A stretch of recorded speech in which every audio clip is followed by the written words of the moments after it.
I've been doing this for about 4 decades, and I guess if I had a specialty, it's cops and robbers, murder and mayhem. But I've covered serial killers, I've covered superstars, probably covered enough homicides to fill up a big city cemetery. I can tell you, I don't remember most of them, and that's the sad truth. But there are those stories that will stay with you forever. A hotel worker was one of the last to see Elizabeth Johnson and her son Gabriel together.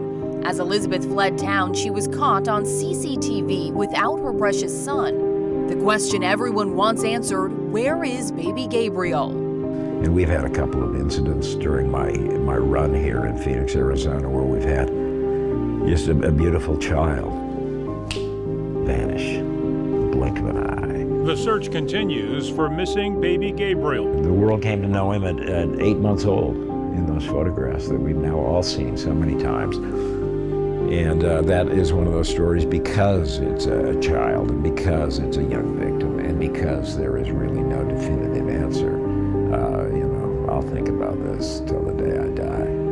On the family side, obviously we want him back. He's our family member. He was our kid. He doesn't deserve that, so he had a good home. We all believe he's still out there. If we see him, even if it's his 18th birthday, I want to look him in the eye and tell him we never quit, so we keep going. If you somehow someday see this, just know that we want you. You're not forgotten. You are a huge part of this family. You're always welcome. Don't think that one day has gone by where not one of us has thought of you, where one of us has not cried for you, or one of us has not cared at all. We care.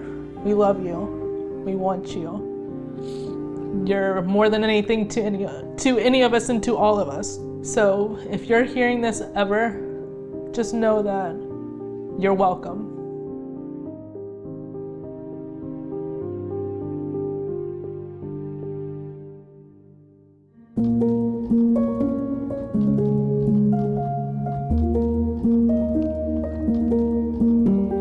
This case, more than any other in my entire career, stuck with me. And it's not that I hadn't covered child disappearance cases where the child was never found, or child disappearance cases that had a tragic end. But in this case, I got to know the family. I spent so much time on it. In fact, it was rare in my career that I actually covered a story for as long as I did with baby Gabriel. And so I feel like I'm emotionally invested in this story. I feel like I know all of the players, and I want there so desperately to be a happy ending to this story. And years and years and years pass, and the chances of that happening, you feel, are getting less and less with every passing year, but there's still a chance, and that's all it takes. I think there's something about missing children that the community just does not forget. It doesn't matter how old the case is, if it's solved or unsolved, people want to hear about those kids. And in this case, it was a huge, almost fanfare around it at the time. 1 year ago, Gabriel Johnson vanished from the Homegate Hotel. Today marks 5 years since Gabriel Johnson. It's been 10 years since Gabriel Johnson went missing. Father of Gabriel Johnson still looking for answers. But there's still so many loose ends, so many questions. So when I knew I wanted to look into vanished children and focus on a few cases, baby Gabriel was at the top of my list. Gabriel was a baby. He was the happy baby. He was smiling and stuff. Never really cried a lot unless he was hungry. He was just always smiling and playing, and that's how I remember him. It was just, I don't know, being Gabriel. He liked laying on the floor and playing. He had a little thing with a mat that he laid on with, went over the top of him with things hanging down, and he loved, playing with those and batting at it. And as one of the many toys that he liked the most, he was always, just happy whenever you put him down there. For Logan, I feel like around the holidays, birthdays, stuff like that, he gets more closed off, I feel like, because he's trying to be strong. He's trying to show that it doesn't affect him, when in all reality it does, because when it affects him, it affects the whole family. And we can see the mood change, we could see the pain, would you say, in his eyes, because you want to be happy and you want to live that moment with your kids and your family and your friends and everything, but it's hard whenever one person's missing. Gabriel was always smiling. He was just this cute little baby. He looked just like Logan. And I remember he would come over and my Aunt Kathy would, sit him on her lap and bounce him up and down. He'd just giggle and laugh. And he just had these stunning blue eyes that you could tell were just taking in everything. And just a happy baby.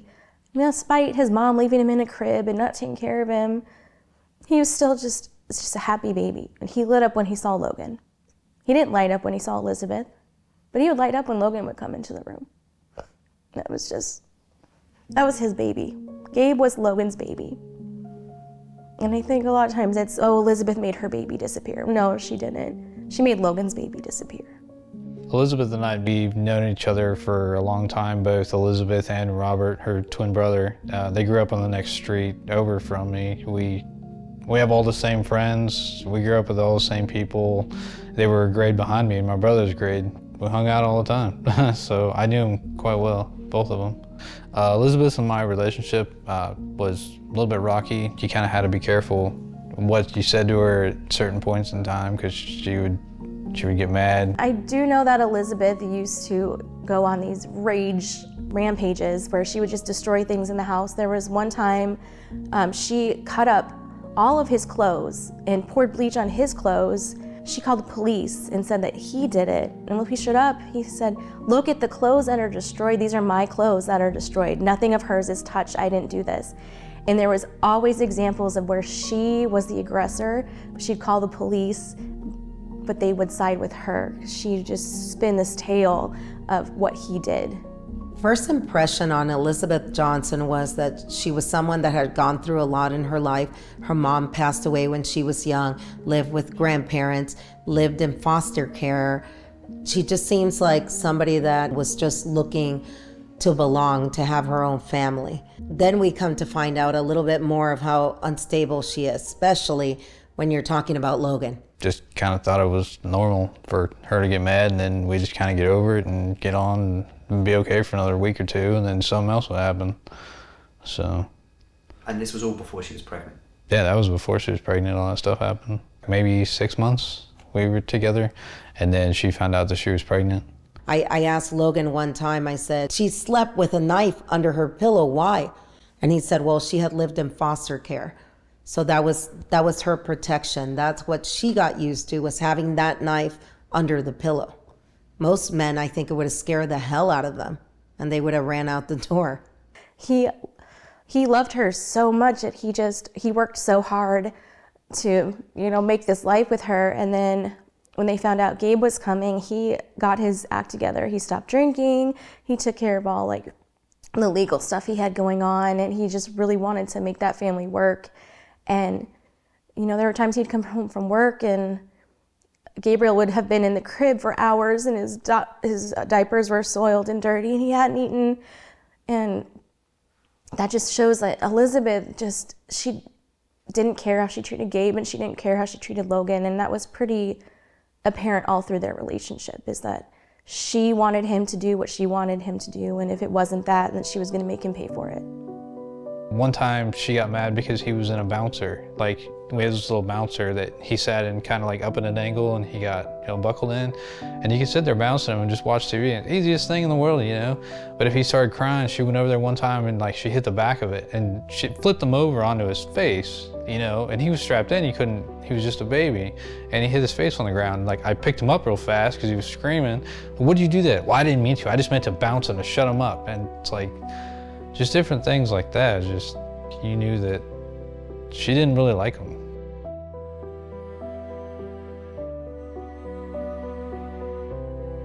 Have there ever been a time that you ever hurt Gabriel, even by accident? Never. Was the time that maybe Gabriel got flipped over by accident, anything like that? Yes, he's fallen off the couch once or twice. Okay. With both me and Logan there, not just me. Okay. So that was just something. There was never a time where there was something where you sort of felt it was your fault that something had happened to Gabriel? Okay. Elizabeth really didn't want to have kids. She had had a rough upbringing. There had been tragedy in her life. She had gone through foster care with her twin brother, and she had had a hard time, and she never wanted to have a child and have that child have the same experience. I was a mess, and my life is a mess, and I can't, be in a normal, life. Couldn't give him normal stability. I was up and down with jobs, with relationships, and I realized that, and I don't want to put that on a baby, grow up in that with my stress and my problems. And just me, I felt guilty. Being with Logan, she changed her mind and they ended up having Gabriel. But after he was born, I think Elizabeth had a lot of postpartum depression, and it was a very hard time for her. And sometimes rage would take over in her, and sometimes they just had a really, really difficult relationship. This case is a good example of some different ways we should handle things. Let's start with this young couple, this young woman who clearly was having issues in connecting with this child. If more people had recognized that or saw, and I understand, I believe she was actually getting some help through the doctors, but if more people could recognize that she was disconnected from the child, often having Logan take him, maybe she could have gotten more help. Or maybe we could have given more help to Elizabeth for her own upbringing or the things that she was dealing with, the mental health issues that she has. I absolutely believe that in her own wounded way, Elizabeth Johnson loved and loves the child that she gave birth to, Gabriel Johnson. She chose the name Gabriel, I understand, because it was an angel's name. And even though, by all reports, she had not wanted to be a mother, she had wanted to terminate the pregnancy, I think that she did love her baby. Logan had asked his father to pick Gabriel up from daycare. And his father went and got Gabriel from daycare, which was not uncommon. But then Elizabeth reported that Logan's father had kidnapped Gabriel, and the police got involved and they had to return Gabriel to Elizabeth. It was just too much. I knew that he needed a different environment, and so did I. Logan decided that he was done, that he had had enough of the fighting with Elizabeth, and he wanted to break up. It was his intention to break up with Elizabeth, but to continue to care for Gabriel.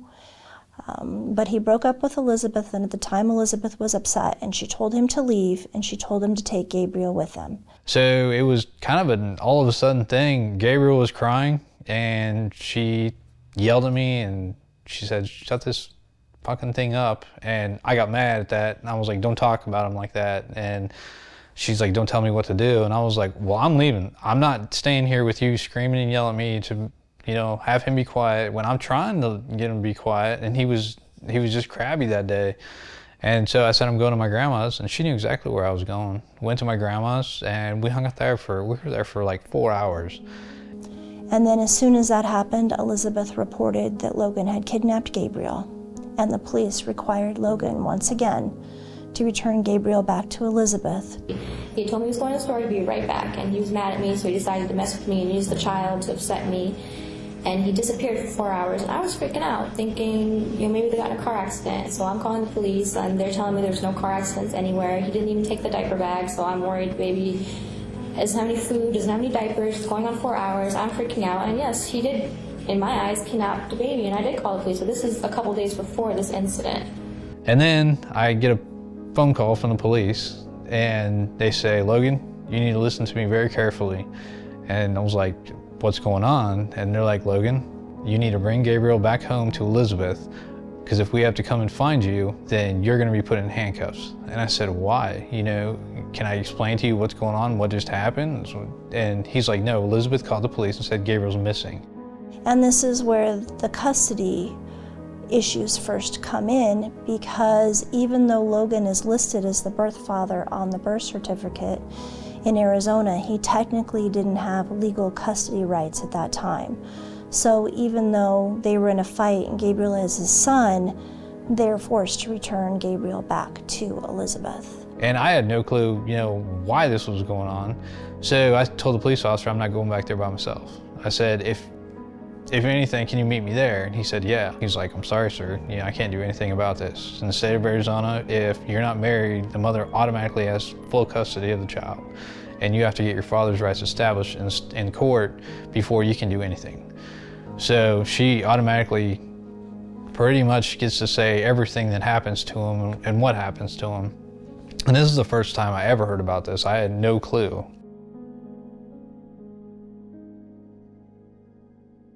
You betrayed me by hitting me multiple times and by yelling at me. Hitting you? Okay, you keep believing that, you son of a bitch. You don't remember the several times you could have fought on, smacked me in the head, smacked me in the face? I was betrayed, Logan. I have emotional issues and you know that. I know. Okay, that has nothing to do with me being a heartless person. But now you've made me into a monster. Like you make all your girlfriends into a monster. We go up to the door and knock on the door, and Elizabeth, I went to hand him, you know, Gabriel's car seat, and she didn't even want him. And she said, put him in his crib. And so the officer walked in with me and went back to the room, and he stood in the living room while I went in Gabriel's room, and I kissed him and gave him a hug and put him in his crib. And that's the last time I saw Gabriel, was December 9th of 2009, when I put him in his crib and gave him a kiss. And then kind of everything happened from there.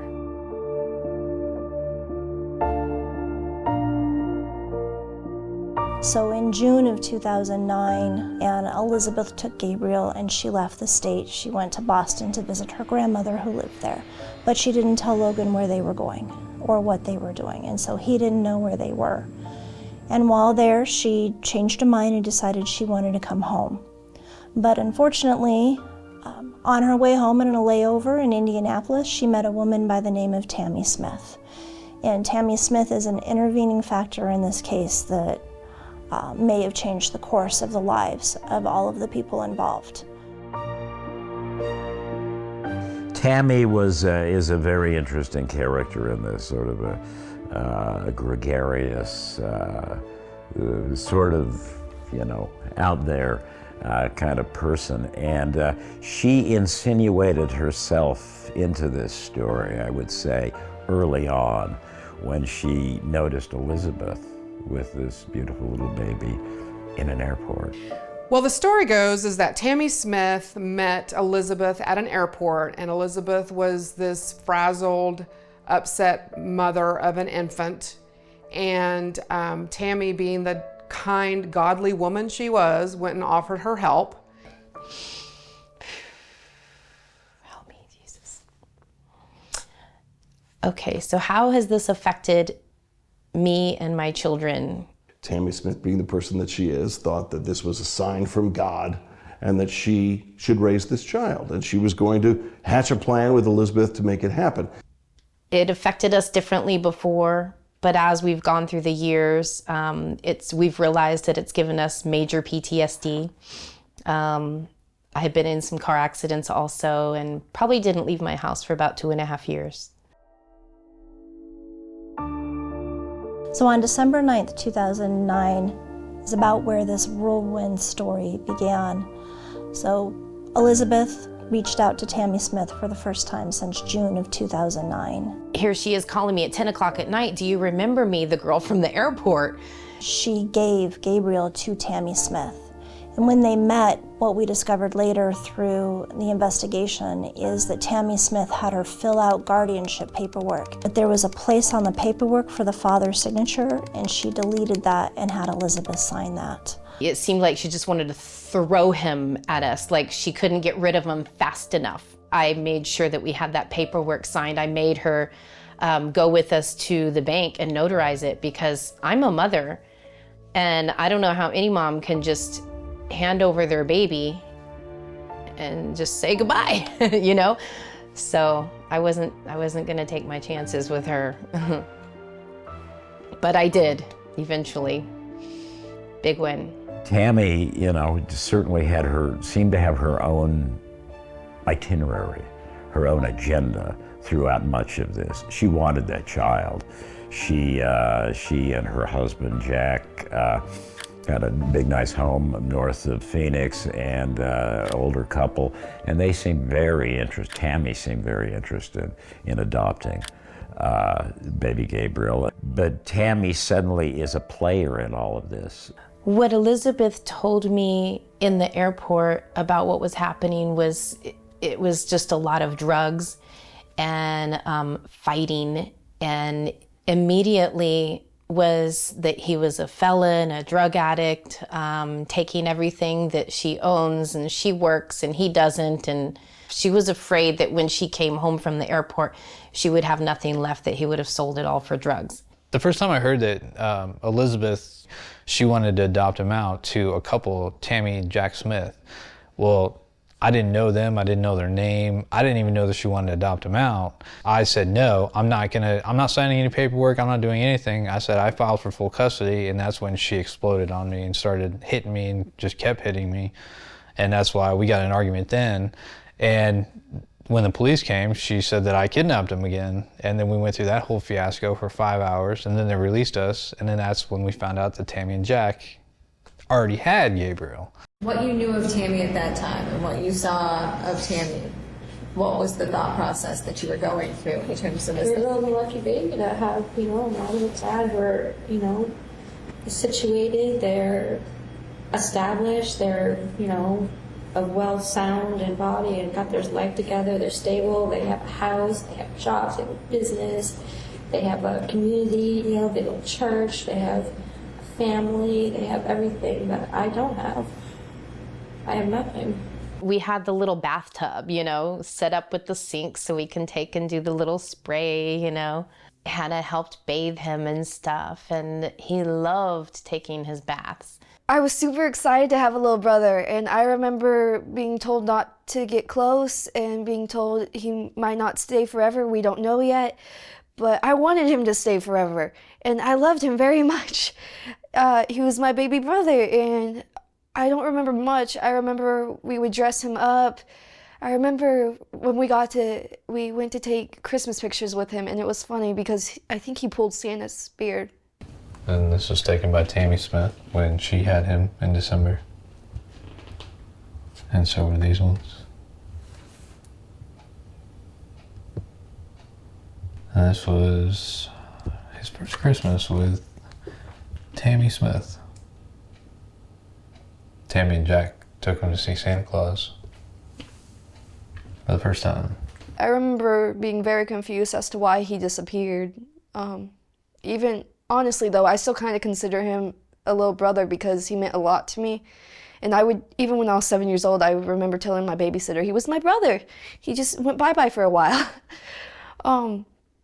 So I mean, there's that, yeah. I still pray about him and think about him all the time.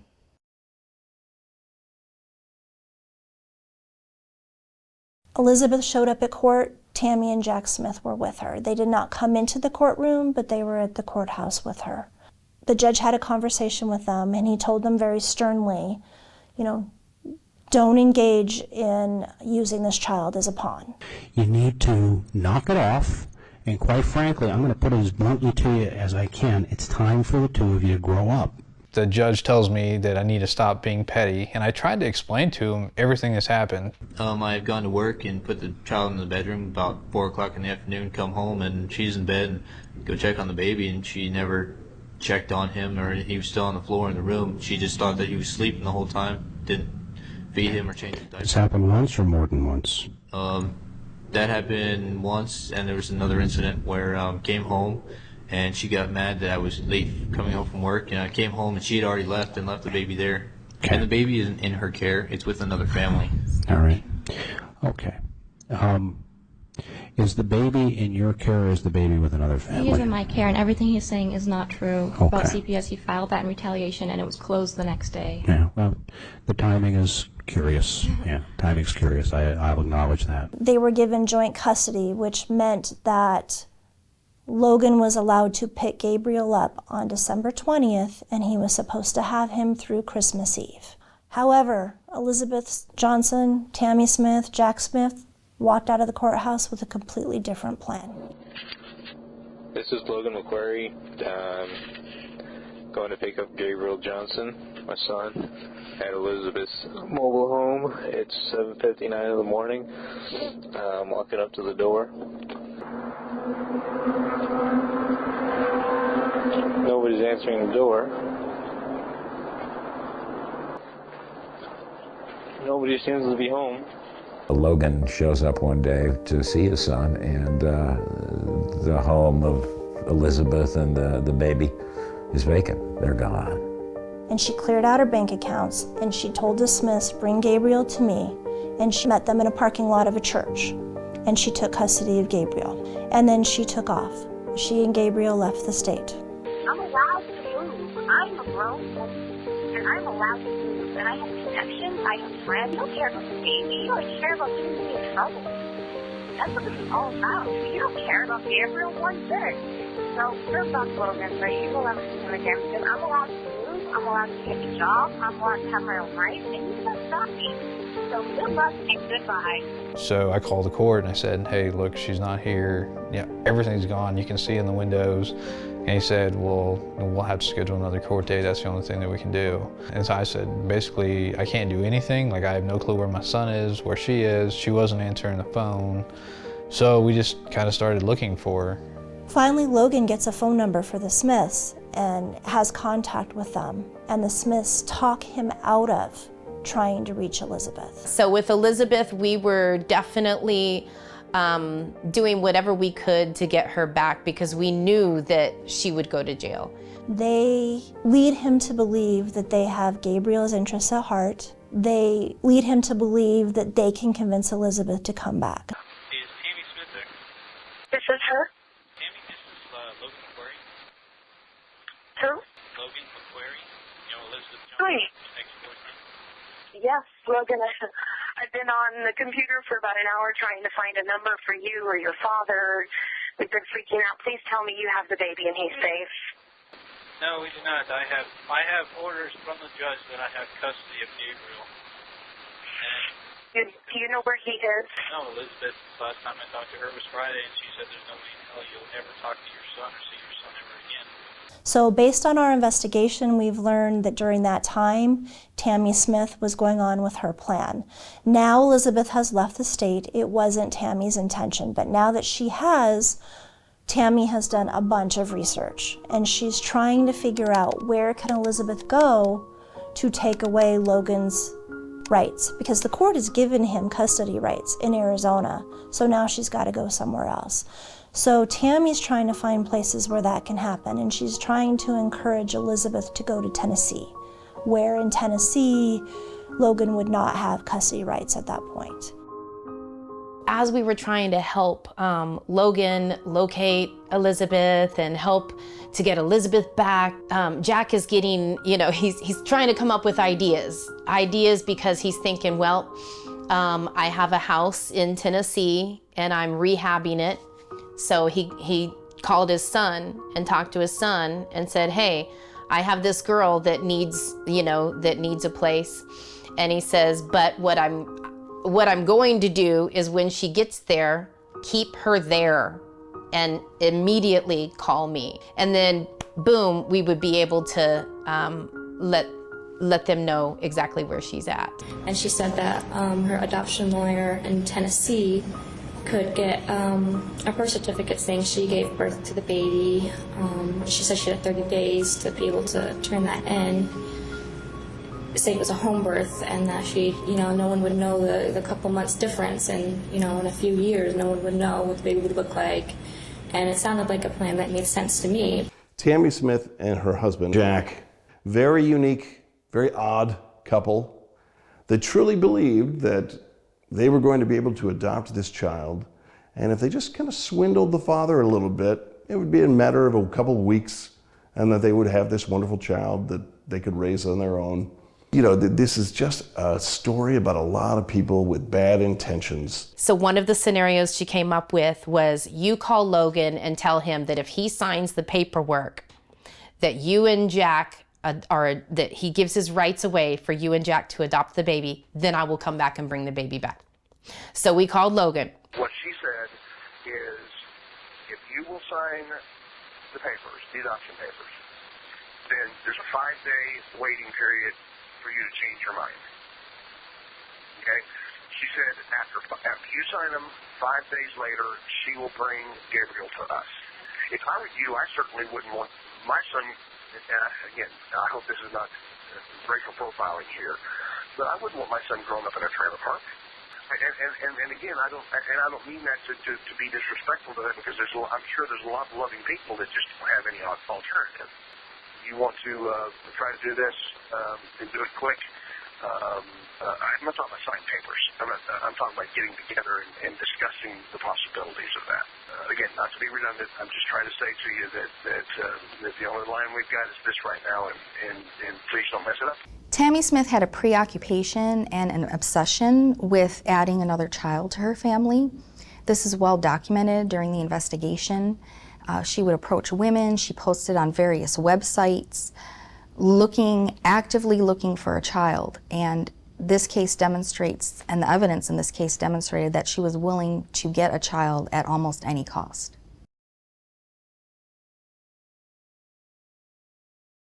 Over all these months, he would barge in and move in on her, bring his stuff in, and then he'd go missing, but all his stuff would be there. And then he'd come back, 6 weeks later, he'd come back. September thing. And then, and then and then they'd get in a big old fight, and then he'd steal stuff, and and then he'd leave, and then he'd come back. And this was at one of those points where he finally left again. And she was not having him come back, and he was mad because he wanted to come back. And she wanted to put it up for adoption. And both of them wanted him up for adoption. And he even told me that they both did, but he kind of sways off and on sometimes, and so does she sway off and on sometimes.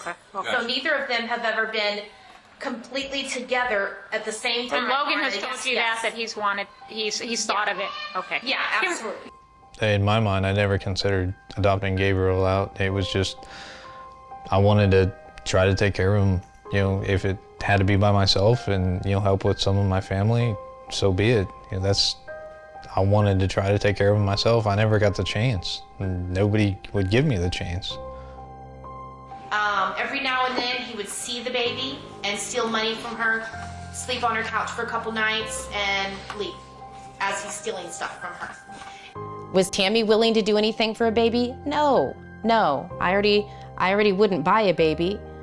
I already wasn't ready to adopt Gabriel. Tammy Smith, by her own admission to law enforcement, made it clear that her intent was to place pressure on Logan McQuarrie to give up rights to his child. This was fed by Elizabeth's stories that she had told Tammy Smith about Logan, which were not true, and she was misguided in that sense. However, the fact remains is that Logan McQuarrie had rights to that child, and he wanted that child. He wanted Gabriel, he wanted to raise him, and he made that clear to Tammy Smith once he was aware she was in the picture. However, Tammy Smith admitted to law enforcement that even after he was involved, there was this continual pressure for him to give up rights to that child, and the evidence at her trial supported that as well. This is ABC 15 News. A Valley woman on trial accused of playing a role in the case of missing baby Gabriel. But it was a devious plot, and nobody bothered to stop and think, well, maybe we need to talk to Logan and find out how this, if this story is true or not. Who has the right to take a child from their parent? Who? They thought they did. And the unfortunate thing is I don't think either one of them were sorry for what they did at all. I think they like to blame everybody else for their problems. But she said to basically say that he was a drug addict, and she even tried to say they hit me, but I didn't want to do that because I was like, that's just going too far. And it's just so infuriating that people would just believe what Elizabeth had to say. And then when Tammy went on Nancy Grace saying all of these things that he abused her and he did this, and it was the story, but it was the wrong perpetrator. Elizabeth was the one that was doing all of it, and you feel so helpless. Trying to understand that you've got two people with incredibly evil motives, but in their own mind, they're justifying their actions. And again, I'm sure in both of their minds, they thought they were doing the right thing. And that's really one of the sickest things I think you can come across is that, I'm saving a child. I may not be a great mother, so maybe I'm giving the child up to a better life. So aren't I ultimately doing the right thing? Tammy saying I'm rescuing a child in a terrible situation that she tells me is an abusive relationship and I'm getting the child out. We are the ones who are the heroes of the story.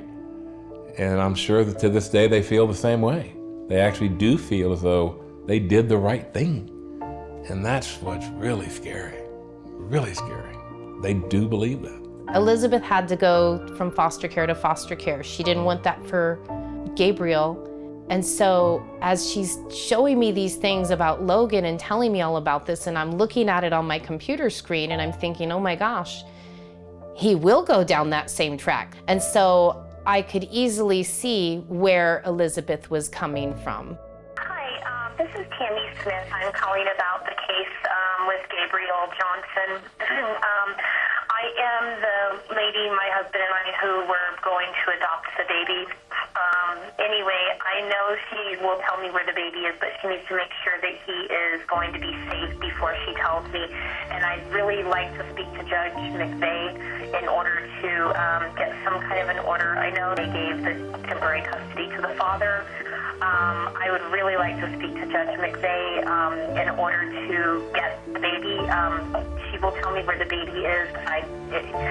She did sign the temporary guardianship over to us, and I don't know if that's still, it can still keep it in place so that, while we get everything, while the parents get themselves together and get their act together, maybe the judge can let the baby stay with us. Since we did have him for a few weeks prior to all of this happening, and the father decided not to sign the papers, and so it's all spiraled out of control. Please give me a call back. To Tammy Smith's credit, she was trying to get Elizabeth to return home as well with Gabriel. So in some ways she was trying to get her to go out of state and change jurisdictions, but she was also asking her to come home with Gabriel. So she was coming up with some different plans that would serve her purposes, but also let her know where Gabriel was, because she wasn't aware where Gabriel was at the time. She appeared something totally different than she wound up being, and we feel quite duped. They would say that they were duped, but they didn't seem duped to me. I don't know how they portrayed me, but I do know that on Facebook, I could see what they were doing on Facebook and online. And it was like, oh my gosh, this woman's a devil. And I'm thinking, why? Why would somebody think we were bad? We did everything we could to help the police, to help Logan, to help her come back and do everything we could. We were working so hard to get her back. And I didn't understand, why would people think that we had something to do with this, I'd been calling Elizabeth and texting her saying, call me, text me. I just want to know where you're at. I want to know what's going on. Where are you? Where's Gabriel? And I got no reply. And it'd been over a week.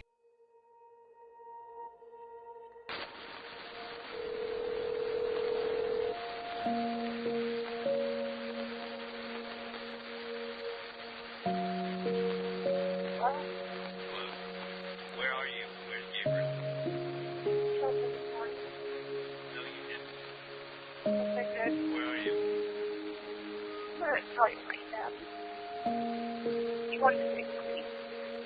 You were going to make me miserable. You don't care about Gabriel. You would have done this. Yes, I do care. You knew that was. You knew. No. You knew. You had a chance to see him. I told you you could arrange it with me anytime. I figured you after court. You walked right by us. You never wanted to see him. You never cared about him. You knew what I was capable of. You know what I'm capable of. I just pushed me anyway. You don't matter where I am. You think I give a shit about myself? You think I care if I live in hide? I don't. You took my life away. Yes, you did, Logan. Yeah, you did. Matter right, and I don't exist anymore. All my vindication's gone. I don't exist anymore. I'm a ghost. Is it gonna work? Like, Are you at your house? no, I'm not, Logan. Then you're with those people. No, I'm not. But you're in Texas? For now. Where in Texas? I'm on the run out. Not where I am, Logan. I wouldn't just have to do anything. Don't you care about me? Or you care about the people? I mean, God, now you made me do something that kill me. Why did you do this? No, tell me. You're doing this. It's already been done, Logan. Tell me why you did it. Tell me, no? I'm in San Antonio, Texas, Logan. You know that. I don't care about myself, Logan. I don't give a shit about myself. You just destroyed my life. I haven't destroyed anything. Yes, you have, Logan. You made me kill my baby boy. You made me do this. You did not hurt Gabriel. Yes, I did. I suffocated him. I'm almost out, and I suffocated him, and he turned blue. I put him in a paper bag, and I put him in a trash can. Do you think I can live after that? No. You can, because you're cold-hearted. He hung up the phone, he contacted the Tempe Police Department, and while he was at the Tempe Police Department, his phone had run out of battery. When it powered back up, he was faced with multiple other texts. And then she, after that, told me that something, you can kiss my ass and you're not gonna find his dead little blue body until I'm on a plane leaving the country. The police are doing their backwards investigation, and they had discovered that Elizabeth had actually left San Antonio, Texas, driven her grandfather's car to a bus station in Tornado, Texas, and gotten on a bus. And she was located in Miami Beach, Florida, because fortunately she had gone on and sent 3 different messages on MySpace. She had on her a camera. On the camera, there were photographs that she had taken of Gabriel in the hotel room. The last photograph we have of Gabriel Johnson was December 26, 2009. Logan called me and he said, "Aunt Sandy, you need to turn on the TV, turn your TV on right now." And so we turned it on, and it's just a moment I'll never forget. There was a story, sorry, and they said that they had found Elizabeth. She was in Miami and she didn't have Gabriel. It was awful. Elizabeth Johnson speaks for the first time since being arrested. Ask you, I don't really know what to say, but everything is so false, from the fleeing to everything that she said is so completely false. And at this point, this case was all over the media. So it wasn't just us who wanted to know, it was everybody across the country and out of the country wanting to know what happened to baby Gabriel. After Elizabeth Johnson's murderous confession, the question still remains: where is baby Gabriel? Bob Johnson, her grandfather, reported that she was struggling with postpartum depression, and one report indicated that she'd gone off her medications. You know, there are only about 200 child homicides by mothers every year, but about a third of those are committed by mommies who have postpartum depression or postpartum psychosis. So I think the baby's very much at risk. My career with the FBI started in Chicago. I was assigned to what they call a violent crimes task force. And so a lot of the cases that I investigated were parental abductions, kidnappings, bank robberies, extortion cases, some of the more violent crimes. Well, we believe one would not travel to Texas. Of all states in the United States, one would not travel to Texas to kill anybody, much less a baby. But for her to travel from Tempe, and if she had every intention of harming her child, why didn't she do it in Tempe? Or why didn't she do it in Arizona or somewhere else? Why travel all the way across state lines through New Mexico, all the way to San Antonio to kill her child? That doesn't make any sense at all. I don't believe that Elizabeth is a master manipulator. I think that people didn't give her the credit that she was due for doing something so easy that it would be right in front of their noses, but they would never believe it. Well, I think the Gabriel story is just, it's so incredibly long. So there's so many twists and turns, there's so many people involved. Obviously there's a kid still missing, so I don't believe in my heart or any evidence we ever saw that she killed him. So until I believe that, I feel people should look for him. After we went to San Antonio, we found out that it's the leading, it's the #1 place for black market adoptions in the whole United States, San Antonio, Texas. We get calls from women who have placed babies for adoption with unlicensed baby brokers, adoption advertisers, adoption facilitators, and sketchy attorneys who flew in from another state, waived paperwork from another state, and literally counted cash out at a hospital bedside, which is a felony in the state of Texas. I know that people know what's going on because I hear it from hospital social workers. We hear it from mothers who got cars in exchange for babies. There are adoptive parents that think that they can pay college tuition in exchange for a mother signing adoption papers. All these things are illegal, but it goes on all the time. Why do I think Elizabeth ran to San Antonio?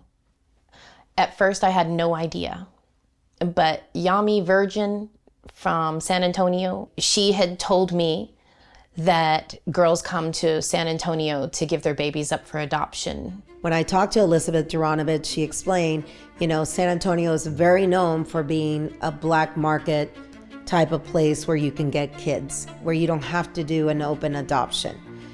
So then we started talking about why would she do it. So I asked her, would she do it for money? And she goes, no, you can't give money. But a lot of these parents give gifts. I know that Elizabeth was found with a ring in Florida that was worth thousands of dollars. I've never even seen the ring. I don't know what it looks like. I just know that she was found with a ring that was worth thousands and thousands of dollars that she shouldn't have had. We received a tip this morning that Elizabeth Johnson would not want to waste any time picking up her belongings at the Tempe Police Department because they included a ruby ring that is very valuable to her. Somebody paid for this baby and y'all are covering this up. And now everyone wants to say the baby's dead because the woman lies so many times. You're gonna choose the dead card. Think about that. He's out there and somebody gave a ring for him.